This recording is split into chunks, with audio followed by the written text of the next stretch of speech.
Ating simula ng umaga ng mga balitang dapat nating malaman sa 774 Balita Ngayon. 774 Balita Ngayon. 30 minutong pag-uulat ng mga impormasyon at mga pangyayari sa loob at labas ng bansa. 774 Balita Ngayon. Kasama ang buong pwersa ng 774 News Team. 774 Balita Ngayon. Sa himpilang pinagkakatiwalaan sa balita at serbisyo publiko. DWWW 774, your ultimate news and music radio. At ngayon, narito ang inyong mga tagapagbalita. 774 Balita Ngayon. 774 Balita Ngayon. Magandang umaga, Luzon, Visayas at Mindanao. Ngayon po ay araw ng Martes, August 26, 2025. Narito na ang 774 Balita Ngayon. 774 Balita Ngayon. At sa ating pong mga headlines, taas presyo sa mga produktong petrolyo, kasado na ngayong araw. DPWH Secretary Manuel Bunoan tiniyak na hindi kukonsintihin ang sinumang empleyado ng DPWH na masasangkot sa katiwalian. Mga senador, suportado ang mungkahi na humingi muna ng approval sa mga LGU sa itatayong proyekto. Pangulong Ferdinand Marcos Jr. tiniyak na papanagutin ang lahat ng sangkot sa anomalya at katiwalian.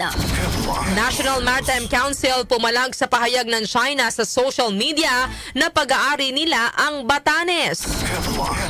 Samar Governor Shari Antan nilinaw na bahagi ng tradisyon ang viral na video sa pagsasayaw habang may isinasaboy na pera.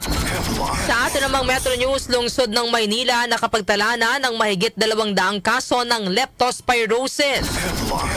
Sa ating Science and Technology News, Bataan Nuclear Plant pinag-aaralang gawing data center. Sa atin namang Lifestyle News, sa libreng domestic flights pinag-aaralang ibigay ng pamahalaan ng Thailand para sa foreign tourists. Sa ating music trivia, ngayong petsa nanguna sa US Country Singles Chart ang awitin ni Glenn Campbell. Ano ang kantang ito? Alamin. Sa atin namang balita, ang kakaiba, isang mag-asawa sa Spain iniwan sa airport ang kanilang 10 years old na anak. Makaraang madiskubre na expired na pala ang passport nito. Ang ating po oras, 6:38 na umaga. Kami po ang inyong tagapagbalita, Darlene Olanyo. At ako po, si Kenny Gacosta. Narito naman ang detalye ng mga balita. 774 Balita Ngayon.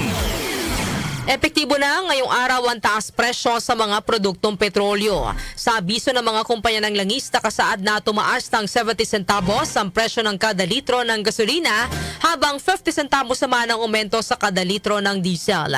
May taas presyo rin na 30 centavos sa kada litro ng kerosene. Ayon sa Department of Energy, ang oil price hike ay bunsod ng walang katiyakang kasunduan sa kapayapaan sa pagitan ng Russia at Ukraine at ang bahagyang pagtaas sa demand ng langis sa pandaigdigang merkado. 774 Balita Ngayon. Suportado ni DPWH Secretary Manuel Bunoan ang pag-aresto sa isang district engineer sa Kagawaran sa Batangas. Ito ay matapos tangkain umano ni Batangas 1st District Engineer Abelardo Calalo na suhulan ng mahigit 3.1 million pesos si Batangas 1st District Representative Leandro Legarda Liviste, kapalit ng hindi pagpapaimbestiga sa Kamara ng mga maanumalyang proyekto sa distrito. Ayon kay Bunoan, tama lang ang ginawang pag-aresto kay Calalo, kasabay ng pagtitiyak na hindi niya kukonsintihin ang sinumang empleyado ng DPWH na dawit sa katiwalian.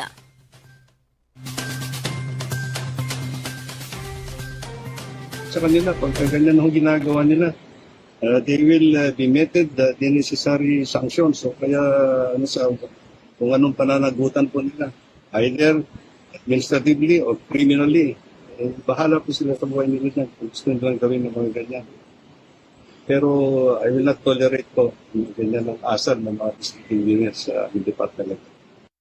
Samantala ngayong araw, nakatakdang sampahan ng kaso ni Liviste si Calalo. Unang natuklasan ni Liviste na marami sa mga flood control projects sa unang distrito ng Batangas ang ginamitan ng substandard na materyales. Hindi matibay ang pagkakagawa at mabilis nasisira. Partikular ang mga proyekto sa Palico River, Pinambang o Binambang River at Pansipit River. Samantala, balita sa labas ng himpilan, tangkang panunuhol kay Representative Leandro Leviste, iimbestigahan din ng Kamara. Grace Mariano sa report. Iimbestigahan na rin ng House Infrastructure Committee ang tangkang panunuhol ng isang district engineer ng Department of Public Works and Highways kay Batangas 1st District Representative Leandro Leviste kapalit ang paghinto nito sa ginagawang investigasyon ukol sa flood control projects.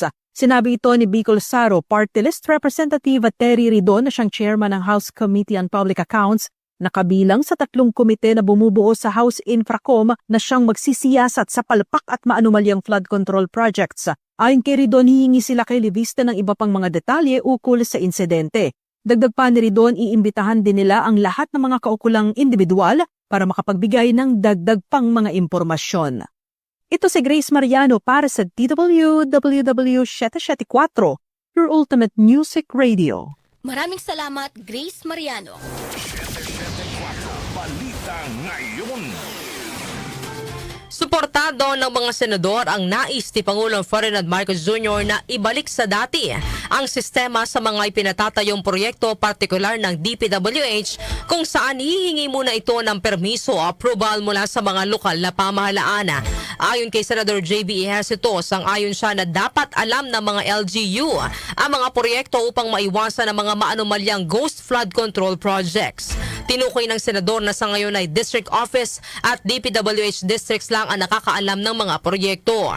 Suportado rin ni Senador Erwin Tulfo ang idea na kailangang may approval muna ng mga LGU ang mga gagawing government projects. Inihayag pa ni Tulfo na dapat masuri ang mga proyekto kung papasa sa quality standard dahil sa uli ang mga lokal na pamahalaan at ang mga residente nito ang makikinabang sa proyekto na pinondohan ng pamahalaan.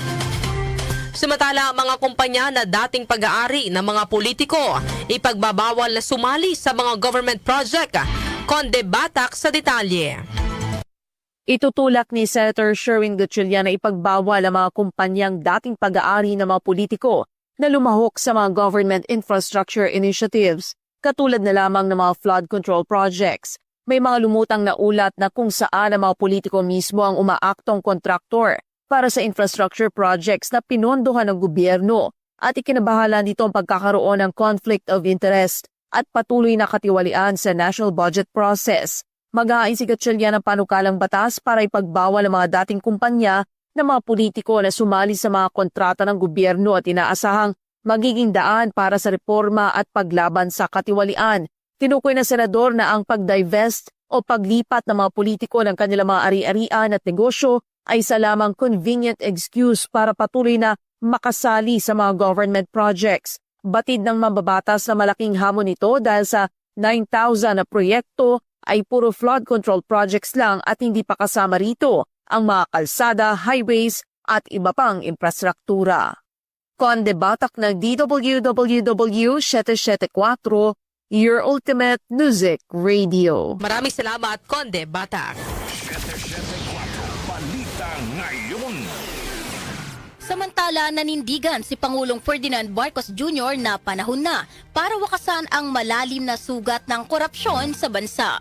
Ayon sa Pangulo, walang puwang sa kanyang administrasyon ang kultura ng kawalang respeto at kawalang malasakit sa taong bayan na matagal nang nagpapahina sa lipunan. Ang katiwalian niya ay hindi lang pagnanakaw ng pondo ng bayan, kundi pagnanakaw din sa pangarap, kinabukasan at pagkakataon ng mga susunod na henerasyon. Ito ang pangako ng inyong pamahalaan. Hindi namin kayo iiwan. Pananagutin namin ang lahat ng sangkot sa anomalya at katiwalian. Ilalabas natin ang buo at pawang katotohanan at titiyakin natin hindi na mauulit ang kawalan ng respeto at malasakit sa taong bayan. Kaya't magtulong-tulong tayo upang labanan ng korupsyon, labanan ng pag-aabuso sa tungkulin, labanan ang pagyurak sa ating karapatan. Tiniyak ng Pangulo na hahabulin at papanagutin niya ang lahat ng sangkot sa anumang uri ng anomalya at pang-aabuso sa kapangyarihan. Nananawagan din ang Pangulo sa bawat Pilipino, lalo na sa mga kabataan, na maging mapanuri at manindigan laban sa mali. Bilang Pilipino, may pananagutan tayo sa ating bansa na maging mas mapanuri sa mga mali. na isiwalat ang panloloko at panindigan ang alam nating tama kahit hindi ito madali. Ito rin ay pagkakataon upang gisingin ang kamalayan ng kabataan tungkol sa kanilang tungkulin sa bayan. Gabayan natin sila upang maging mas mapanuri sila sa mga suliranin sa ating lipunan. Si Pangulong Ferdinand Marcos Jr. Samantala, World Skills ASEAN Competition formal nang binuksan ni Pangulong Ferdinand Marcos Jr. Narito ang report ni Chanel Salazar. Formal nang binuksan ni Pangulong Ferdinand Marcos Jr. ang World Skills ASEAN Competition sa Pasay City kagabi. Tampok sa event ang halos 1,000 delegado mula sa 9 na miyembrong bansa ng ASEAN. Kumigit kumulang 300 kabataang kalahok ang magtatagisan sa 22 skill area sa Manufacturing and Engineering Technology, Information and Communications Technology, Construction and Building, Social and Personal Services, Creative Arts and Fashion, at Transportation and Logistics. Ayon sa Pangulo, ang mga ganitong programa ay patunay ng pagnanais ng bansa na may angatang tech-folk training sa antas na pasok sa pandaigdigang pamantayan upang makabuo ng multi-skilled and globally competitive na manggagawang Pilipino. Gaganapin ang kompetisyon mula August 26 hanggang August 28 sa World Trade Center at Philippine Trade Training Center. Ito ay ikalawang pagkakataon na ginanap sa Pilipinas ang World Skills ASEAN matapos maging host ang bansa noong 1996. Ako si Chanel Salazar ng DWWW 774, your ultimate music radio. Maraming salamat, Chanel Salazar. 774 Balita Ngayon. Pumalag naman ng National Maritime Council o NMC sa isang social media post kung saan nakasaad na bahagi ng China ang Batanes. Ayon kay NMC spokesperson Undersecretary Alexander Lopez, ang naturang post ay bahagi ng misinformation, disinformation at kasinungalingan ng China. Sinabi ni Lopez na mga mamamayan lamang ng China ang naniniwala sa mga palusot ng kanilang gobyerno dahil alam naman na anya ng international community kung ano ang totoo. Inihag ni Lopez na propaganda lamang ito ng China dahil napahiya sila noong August 11 nang magbanggaan ang kanilang barko at gustong gumawa ng isang naratibo kaya pinalilitaw na pag-aari rin nila ang Batanes. Hindi yun iba katulad nung before naglabas sila, 'di ba? Yung sinasabi nila even Palawan was part of the teritoryo ng China. Again, these are all misinformation, disinformation, and all outright lies. Lahat na ito ay kasinungalingan. Then again, bakit nila sinasabi yon? Kasi ang target audience nila is domestic no? Sinasabi nila doon sa kanilang mga kababayan doon sa China na ito yung kanilang teritoryo. But again, hindi natin sinasabi na yun ay lahat ay katotohanan. In fact, lahat yun ay kasinungalingan. Hindi nila pwedeng mangyari yun dahil alam naman ng buong mundo. Walang naniniwala sa China, no? Na tayo ay may moral ascendancy, we have the moral high ground, that we are adhering to international law. Yan po ang pahayag ni National Maritime Council spokesperson Undersecretary Alexander Lopez. Samantala, Blue Alert status ng NDRMC nananatili dahil sa binabantayang sama ng panahon. Detalye po ay hatid ni Angel Garcia. Hindi na ibinaba pa ng National Disaster Risk Reduction and Management Council ang Blue Alert status kahit pa nakalabas na ng bansa ang bagyong Isang. Ayon kay Office of Civil Defense spokesperson Junie Castillo, nananatili sa Blue Alert ang status ng NDRRMC at OCD dahil sa low pressure area na nasa loob ng Philippine Area of Responsibility kasama na ang epekto ng habagat. Ibig sabihin, mas marami ng duty officers ang nakatalaga sa NDRRMC upang tumutok sa monitoring at koordinasyon, kabilang sa mga ipinatawag para tumulong sa operasyon ng dagdag na mga pwersa mula sa Armed Forces of the Philippines, Philippine National Police, Philippine Coast Guard at iba pang ahensya ng pamahalaan. Nakahanda na rin ang mga rescue equipment at mga family food packs. Layo na hagbang na masiguro ang mabilis na pagtugon sakaling kailanganin sa gitna ng masamang lagay ng panahon. Angel Garcia ng DWWW 774, your ultimate music radio. Maraming salamat, Angel Garcia. 774 Balita Ngayon. Sa iba pang balita, naglabas ng paglilinaw si Samar Governor Shari Antan hinggil sa viral na money shower video ng kanyang kinasasangkutan. Mapapanood sa video ang pagsasayaw ni Tan kasama ang isang lalaki habang nagsasaboy ng perang papel na 20, 50 at 100 ang mga taong nakapalibot sa kanila. Ayon kay Tan, ang video ay hindi kuha sa isang magarbong dinner at hindi rin ito konektado sa kahit anong proyekto o programa ng gobyerno. Dagdag pa ni Tan, mula ito sa Hermano Night ng Catbalogan City Fiesta, kung saan bahagi ng tradisyon ang pagsasayaw na kuratsa. Bahagian niya ito ang pagsasaboy ng pera na matagal nang ginagawa sa Samar at Leyte na sumisimbolo sa generosity at community spirit. Samantala, nirerespeto naman ng pamahalaang panlalawigan ang naging sentimiento ng publiko sa naturang video. Gayunman, iginiit nitong ang pakikilahok ni Tan sa naturang tradisyon ay hindi pagpapakita ng yaman o kapangyarihan, kundi pagbibigay pugay sa pagkakakilanlan ng mga Samarnon.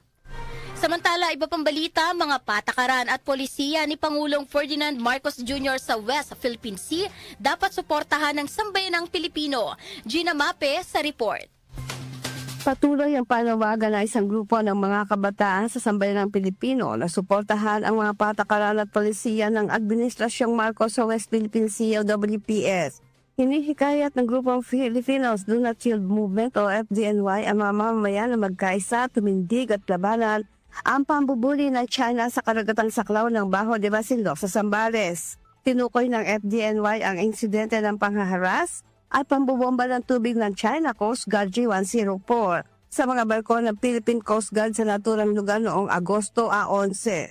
Sa report, nagsasagawa ng kadiwa para sa bagong bayaning mangisda para sa kapakanan ng mga mangisda Pilipino sa WPS, ang Philippine Coast Guard ng pagbubombahin ng tubig ng mga barko ng China Coast Guard.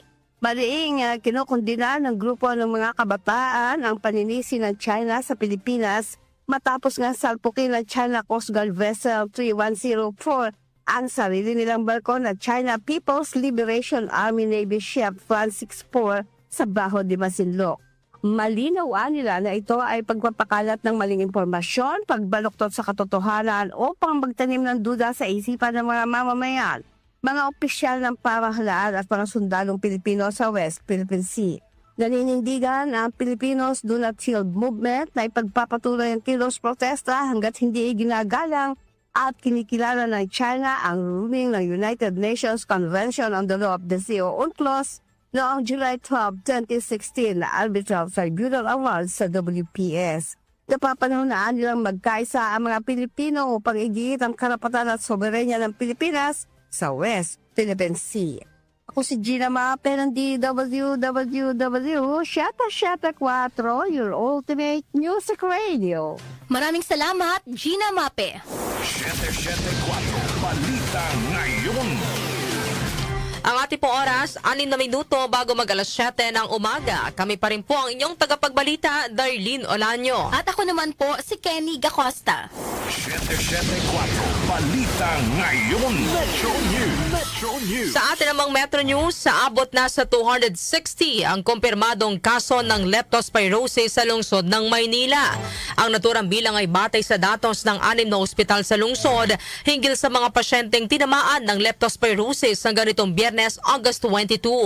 Nasa 140 na pasyente ang naitala sa ospital ng Maynila Medical Center, habang 49 sa Santa Ana Hospital at 38 sa ospital ng Tondo. Aabot naman sa 35 ang naitala sa ospital ng Sampaloc, 23 naman ang Sagat Andres Bonifacio Memorial Medical Center at isa ang nananatili sa Justice Jose Abad Santos General Hospital. Nasa 35 ang naitalang nasawi sa leptospirosis sa lungsod. Bukod dito, hinimok ng Manila City LGU ang publiko na agad kumonsulta sa mga doktor sakaling makaranas na anumang sintomas ng leptospirosis at maaari ring magtungo sa mga health center para magpatingin at makahingi ng gamot bilang panlaban sa sakit. Foreign exchange rates. Narito na ang update sa ating foreign exchange rates. Ang palitan ng piso kontra dolyar ay nasa 57 pesos and 23 centavos. Nasa 66 pesos and 45 centavos naman ang palitan ng piso kontra euro. Habang ang British pound ay nasa 76 pesos and 76 centavos. Ang palitan naman ng piso kontra Saudi Riyal ay nasa 15 pesos and 25 centavos. Habang ang Japanese yen ay nasa 39 centavos. Lotto results. Lotto results. Update naman po tayo sa resulta ng Lotto. Ihatid po sa atin ni Jonah Bakiran. Jonah. Narito na ang mga lumabas na winning combinations sa Grand Lotto 655 na binola kagabi August 25, 11, 17, 38, 1, 7, at 49. Kung saan walang nanalo ng 95,530,852 pesos and 40 centavos na premyo. Ang bola naman sa Mega Lotto 645 ay ang 40, 5, 16, 3, 20 at 27. Kung saan isa naman ang nanalo ng 20,523,660 pesos and 60 centavos na jackpot prize. Ako po si Jonah Bakira na nagsasabing huwag lang umasa sa bola, tumaya sa buhay para maka-jackpot ka ng tagumpay. Maraming salamat, Jonah Bakiran. Science and Technology. Science and Technology. Para sa ating Science and Technology News, Bataan Nuclear Plant pinag-aaralang gawing data center. Detalye ihahatid ni Rose May Miranda. Nagsasagawa ng pag-aaral ang Department of Information and Communications Technology o DICT para i-explore ang posibilidad ng paggamit ng Bataan Nuclear Power Plant bilang hyperscale data center. Sinabi ni DICT Secretary Henry Aguda na may mga kinakailangang pasilidad ang nabanggit na power plant para sa isang large-scale data center, kabilang ang infrastruktura, angkop na lokasyon at fiber optic connectivity bukod sa iba pa. Tatapusin anya nila ang kanilang technical feasibility study sa sandaling matapos na ang pag-aaral na isinasagawa ng Korea International Cooperation Agency. Ang pag-aaral ng COICA Philippines na may pakikipag-ugnayan sa Department of Energy at target na matapos sa Nobyembre ngayong taon ay layong suriin ang posibleng pagbuhay muli sa planta ng kuryente upang mapalakas ang mapagkukunan ng enerhiya ng bansa. Inihayag naman ni Aguda na isinasaalang-alang ng DICT ang opsyon na public-private partnership para sa posibleng development ng Bataan Nuclear Power Plant bilang isang data center. Sa usapin kung maaaring mag-host ang Pilipinas ng mga malalaking data center, tinalakay na anya nila ito sa mga hyperscaler na nagtaas ng mga issue sa supply ng kuryente at koneksyon. Paliwanag pa ni Aguda na natugunan ng pamahalaan ang mga issue sa kuryente sa pamamagitan ng pag-aproba sa mas maraming power project at masayang binanggit ang naging resulta nito kung saan hindi na anya maituturing ang Pilipinas bilang isa sa mga bansa sa Asia na may pinakamahal na rate ng kuryente. Manatiling may kaalaman sa agham at teknolohiya sa gitna ng pagiging moderno ng ating mundo. Ako si Rose May Miranda ng DWWW Shate 4 Ultimate Music Radio. Maraming salamat sa iyong Science and Technology News, Rose May Miranda. Lifestyle News. Lifestyle News. Sa atin namang lifestyle news, sa libreng domestic flights, pinag-aaralang ibigay ng pamahalaan ng Thailand para sa foreign tourists. Detalye po ihatid ni Mika Fajardo. Mika. Hindi bababa sa 200,000 international visitors ang maaaring mabigyan ng libreng domestic flights sa sandaling aprobahan ng panukalang ito ng pamahalaan ng Thailand. Ayon kay Thailand Tourism and Sports Minister Sarawong Tientong, ang kanilang inisyatiba na tinaguriang Buy International Free Thailand Domestic Flights ay naglalayong himukin ng mga dayuhang turista na bumisita sa iba pang mga lugar sa bansa, partikular na sa mga lungsod na itinalaga ng UNESCO, maliban sa kanilang mga pangunahing tourist spots. Aniya sa panukalang ito, susuportahan ng gobyerno ang mga domestic flight ticket na may presyong 1,750 baht o mahigit 3,000 pesos bawat one-way trip, at 3,500 baht o mahigit 6,000 pesos para sa mga round trip. Ayon pa sa mga ulat, ang mga dayuhang turista na nagbook ng mga standard airfare ticket na papunta sa Thailand sa pamamagitan ng mga website ng airline, direkta sa mga multi-city options mula sa Thai at Bangkok Airways, sa pamamagitan ng fly-through o check-through services o mula sa mga online travel agents ay may karapatan sa komplementaryong round-trip tickets para sa domestic flights na may allowance na 20 kg na bagahe. Maaari ring pumili ang mga turista ng 2 domestic flight ticket o isang one-way na ticket. Ako po si Mika Fajardo ng DWWW 774 through the Music Radio. Maraming salamat, Mika Fajardo. Music Trivia. Music Trivia. Para sa ating music trivia, ngayong petsa na ito, August 26 taong 1975, nanguna sa US Country Singles Chart ang awiting Rhinestone Cowboy ng singer, songwriter, actor, and TV presenter na si Glenn Campbell. Ang Rhinestone Cowboy na isinulat ng songwriter na si Larry Weiss ay nirelease noong May 26, 1975 at kabilang sa album ni Campbell na may kaparehong titulo. Ang kanta ay isa sa 6 na inilabas noong taon na yon na nag-top sa mga chart ng taon, kung saan maliban sa pagiging number 1 sa US Billboard Hot Country Chart o Hot Country Singles sa loob ng 3 linggo. Nanguna sa Billboard Hot 100 charts ang album na tumagal naman ng 2 linggo. Nanguna rin ang kanta sa mga music charts sa ibang bansa gaya sa Canada Country Track o Country Track and Canada Top Singles. Gayon din sa Ireland at Yugoslavia Singles Chart. Ang Rhinestone Cowboy ay nag-iisang kanta ni Campbell na napasama sa promotional-only compilation album na inilabas ng Capitol Records na may titulong The Greatest Music Ever Sold. Samantala, alam niyo ba na nagkaroon din ng parody ang awitin na ito ni Glenn Campbell? Ito ay sa pamamagitan ng kanta ng singer and actor na si Fred Panopio na inilabas noong 1994 na pinamagatang Kawawang Cowboy. Balitang Kakaiba. Sa atin namang balitang kakaiba, isang mag-asawa sa Spain. Iniwan sa airport ang kanilang 10 years old na anak. Makarang madiskubre na expired na pala ang passport nito. Detalye po ng balitang kakaiba ay hatid sa atin ni Doc Justin. Magandang umaga, Doc Justin. Yes, good morning, Kenny at Darlene. Narito nating balitang kakaiba ngayong araw na ito. Ibinahagi ng isang empleyado sa Barcelona El Prat Airport ang kakaibang kwento ng isang mag-asawa na iniwan ang kanilang 10 taon anak o 10 years old na anak makaraang madiskubre sa terminal na expired na pala ang passport nito.